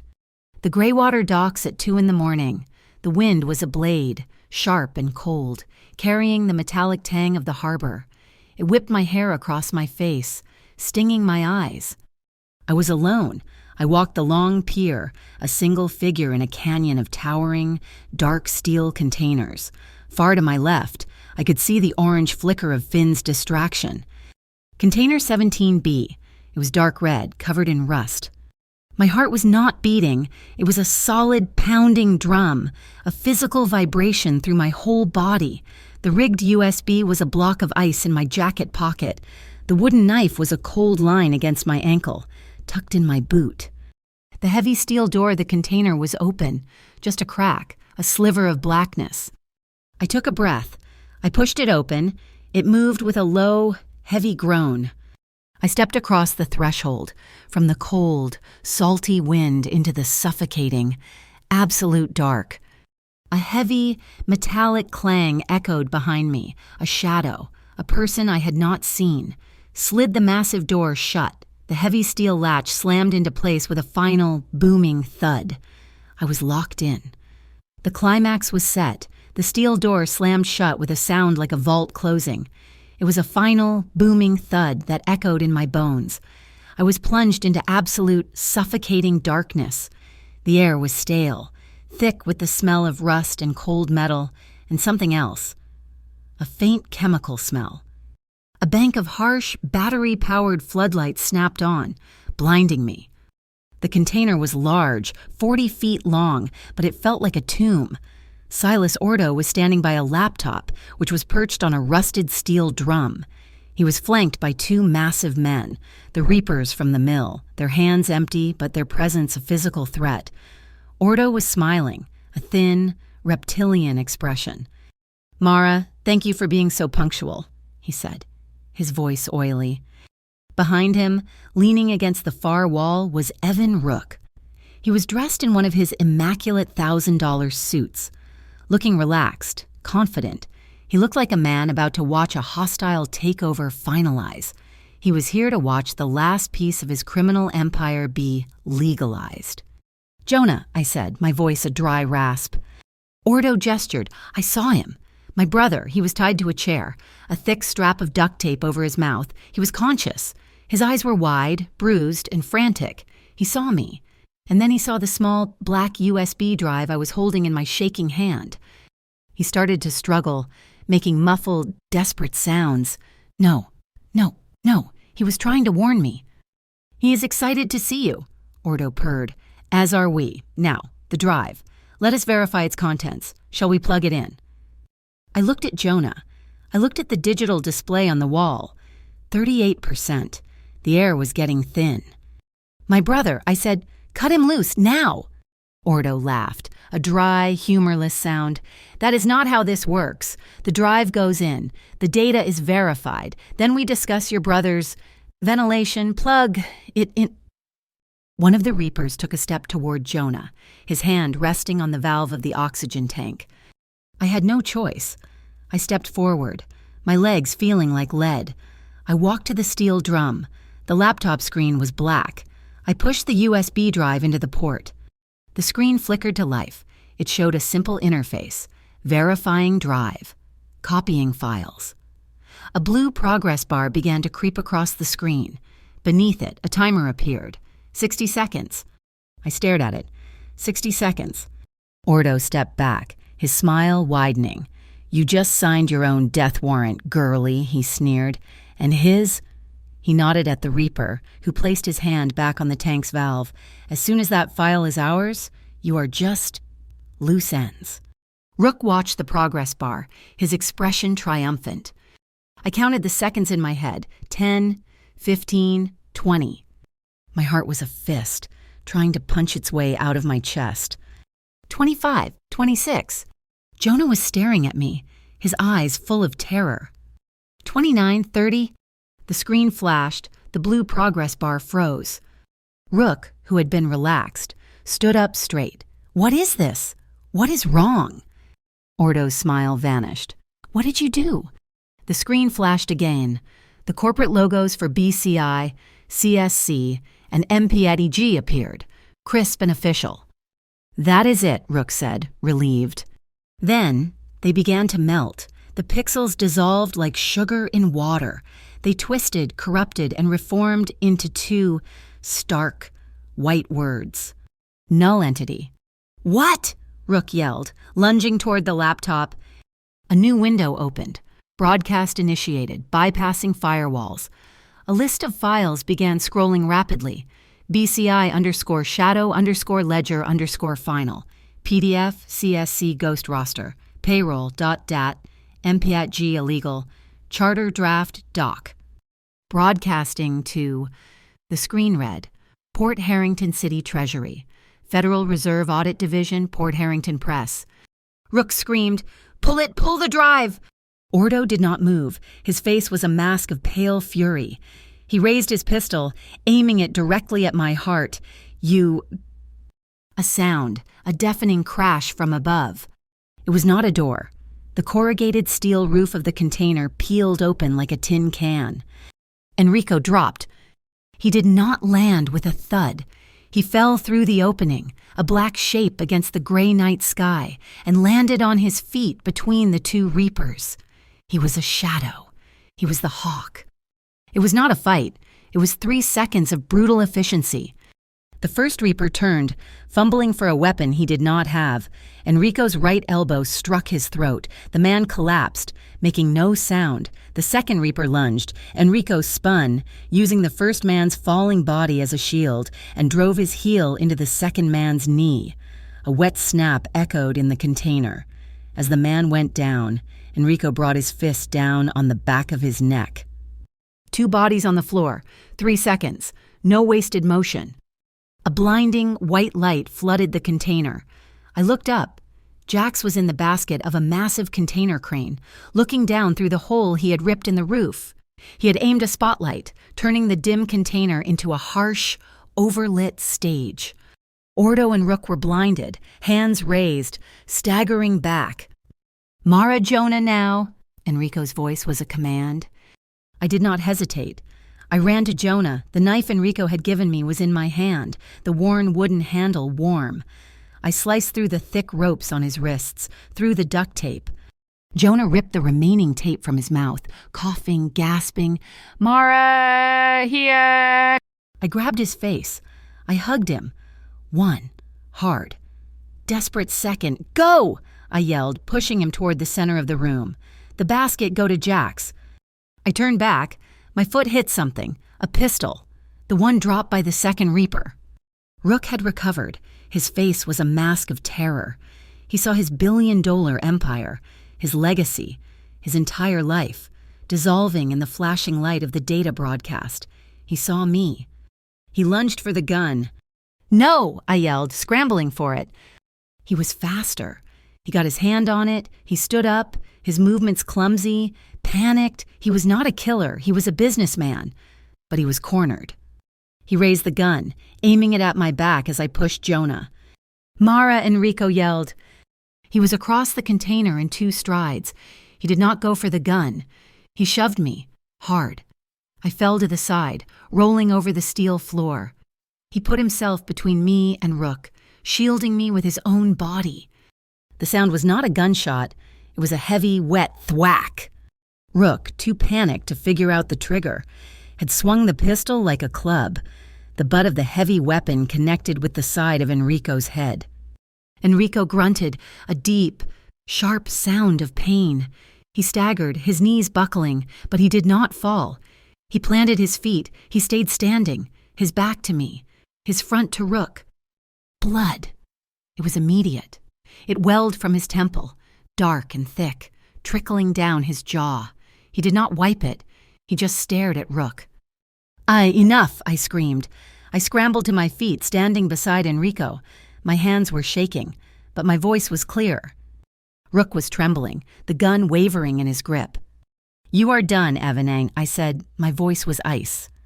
"I am this city," he shrieked, his voice cracking. "I own—" "You are a line item." I cut him off. Lyora's lessons, the contract, it all flooded back. City Budget Bylaw 415, Section C. All public-private task forces must be chartered and filed with the city treasury before any assets are dispersed. You never filed. Did you? He stared at me. It is a pilot program, he stammered. A provisional project fully sanctioned. A pilot program, I pressed, stepping toward him. So you admit it. You admit on record that the MPATG is not a sanctioned agency. You admit you have been moving public funds into an unchartered entity that is a confession. He saw it. The trap I had laid with his own words. He had just confessed his own fraud. The gun wavered. A deep, groaning boom shook the entire pier. The container vibrated, the metal screaming. Finn, the barge. He had hit the pier, the engine fire turning into a collision. The jolt was massive. Rook, unbalanced and panicked, stumbled backward. The gun flew from his hand, skittering across the metal floor. Silas Ordo saw his chance. He was not a fighter. He was a rat. He did not go for the gun. He sprinted for the container's main door, which the jolt had knocked partially open. He burst out onto the dark pier, running for a small, black motorboat tied to a nearby cleat. He made it 10 feet. 3 figures stepped out from the shadows of a stack of blue containers. They were dressed in black. Enrico's North Channel team. They had been waiting. They did not raise their weapons. They just stood there, blocking his path. Silas Ordo stopped. He looked at the water. He looked at the men. It was over. The air on the pier was chaos. Thick, black smoke from Finn's diversion rolled across the dock, mixing with the fog. Far off, the sirens were closer. Not just one, a dozen, the press, the real police. The entire city was waking up. Enrico turned to me in the smoke-filled container. The spotlight from Jax's crane cut a hard, white line through the gloom. The blood on his face was stark. He ignored it. He held out his hand, his good hand. I took it. His grip was solid. We stood there, in the middle of the wreckage, hand in hand. He looked at me, his eyes dark, intense. He did not need to speak. His gaze said everything. You did it. We did it. We did not kiss. We did not embrace. The red and blue lights flashed across his face, mixing with the blood. We just stood, breathing. We breathed in the smoke, the salt, and the cold, sharp air of victory. We just breathed, together. The sunrise over Port Harrington was cold and sharp, and it brought the truth. The front page of the Port Harrington Press was a single, stark headline. 3 ghost agencies exposed. The data bomb Leora had built had not just detonated, it had vaporized Rook's paper kingdom. The city council was in chaos. A full emergency hearing convened before 8 a.m., the council members shouting over each other, demanding to know who had authorized the MPATG. The city treasury had frozen every asset connected to Rook Urban Holdings. At 9:30 a.m., as Evan Rook walked into the gleaming glass lobby of his Aurelia Tower, 2 detectives in rumpled suits were waiting for him. They did not speak. They simply turned him around and placed his hands behind his back. The snap of the handcuffs was the only sound in the cavernous lobby. The fallout was immediate. The Orchid Syndicate, its leadership cut off at the knees and its money supply frozen. Fractured, the local operation dissolved overnight, its members scattering like rats from a flooded ship. Leora tracked the manifests. Silas Ordo never made it to trial. His motorboat was found empty, drifting 10 miles off the coast. He had vanished on the high seas. A few days later, in the quiet of the warehouse, Jax asked Enrico if he planned to move in, to take the territory Ordo had left behind. Enrico was standing at the window, watching the rain. "This was not about territory," he said. "It was pest control. It is not our fight anymore." Jonah was not in the warehouse. We had moved him to a small, clean apartment in a building Enrico's organization owned. He was quiet for the first few days, the shadows of the container still in his eyes, but he was resilient. He was my brother. One afternoon, Jack stopped by to see him. He did not bring flowers or platitudes. He brought a block of hardwood and a set of carving tools. "You have good hands," Jax told him. "Idle hands get into trouble. Come with me. I will teach you to build something that lasts." Jonah started an apprenticeship at Jax's woodworking shop. He was learning to make joints, to plane wood, to build things that were solid and true. He was building a new life, one piece of sturdy timber at a time. A week later, Dallas Quirk published his article. It was a long-form, multi-page exposé, a full confession of his time as a voice for sale. He laid out the entire conspiracy, from the CSC to the BCI to the MPHG. He admitted his own part in selling the lie. The article ended with a simple, unsigned line. "The shadow government of Port Harrington was dismantled," it read, "because a waitress, trapped in a lobby, decided to turn on the right lights." The rain finally stopped. The air was washed clean, and the city smelled of wet pavement and the sea. Enrico drove me out of the city's center, past the edge of Hollow Bend, to a place I had only seen on maps. It was a small parcel of land on a low, rolling hill. It overlooked the harbor, but it was far from the noise. The grass was long, still wet with dew, and a steady south wind was blowing, making the tall weeds whisper. "This is it," he said, getting out of the car. "This is what?" I asked, following him. He walked to the center of the plot. "The land, the one you wanted." He looked at me, the morning sun catching the silver in his hair. "Build the house you dreamed of. Mara, the one with the wide porch, the one with the windows set to catch the wind." I stared at him. I could not speak.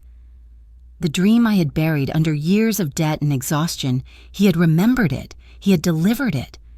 We walked to the edge of the property, where the foundation of an old, burned-out farmhouse still stood. We sat on the cold concrete steps. I looked at his profile. The cut on his temple, where Rook had struck him with the gun, was healing. It was a thin, white scar, a new line on the map of his face. "Are you afraid?" I asked, my voice quiet. He turned to me, his expression unreadable. "Of what?" "Of this, of what happens next, when the fight is over." He was silent for a long moment, just watching me. "I'm afraid," he said, his voice low, "of you disappearing." A smile touched my lips. I reached up, my fingers light, and traced the new scar on his forehead. "I am here." He brought his hand up, covering mine, pressing my fingers to his skin. He leaned in, and the world narrowed to the space between us. The room in the safe house was empty, the furniture gone, the dust motes dancing in the bright morning sun that flooded through the clean windows. It was just an empty space, a blank page. He stood in the center, watching me. I walked to him. We did not fall into each other. It was a slow, deliberate approach. I put my hands on his chest, feeling the steady beat of his heart. He put his hands on my waist.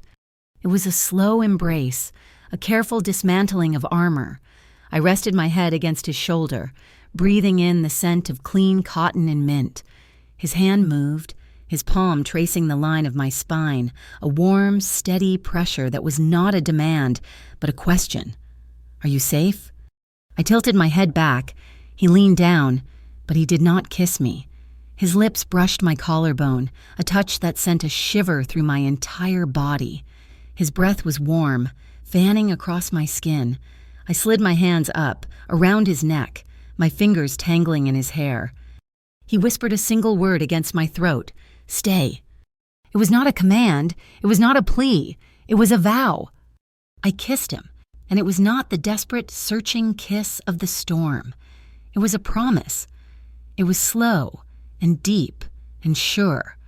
The imaginary camera in my mind did not move. It just held, focused on his hand finding mine, our fingers lacing together, tight.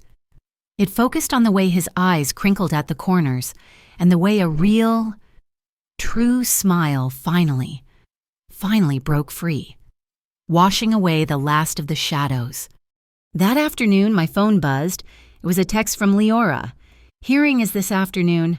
The city council is requesting a statement from you. Do you want to speak?" I looked out the window at the harbor. I thought about the lobby, the bridge, the container. I texted back, I already did, by not staying silent.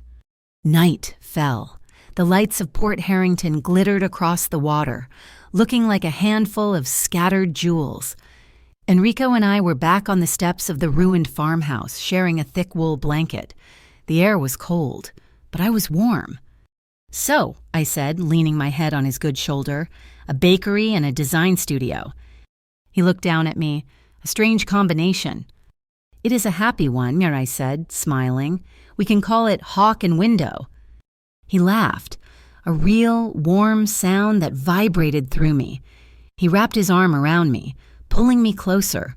The city would still have storms. The port would still have its shadows. But as I sat there, looking at the lights, I knew the truth. When a girl who has nothing chooses the right person to lean on, and when she learns how to stand tall beside him. Both the sky and all the dark levels of the city will finally, brilliantly, light up at the last possible minute. Thank you so much for listening to this story. We would love to connect with you. So please comment below and let us know where you are listening from and share your thoughts. Make sure to subscribe to our channel, Mafia Boss Stories, and like this video. You can also support us even more by hitting that hype button, so this story in this video can be heard by many more people.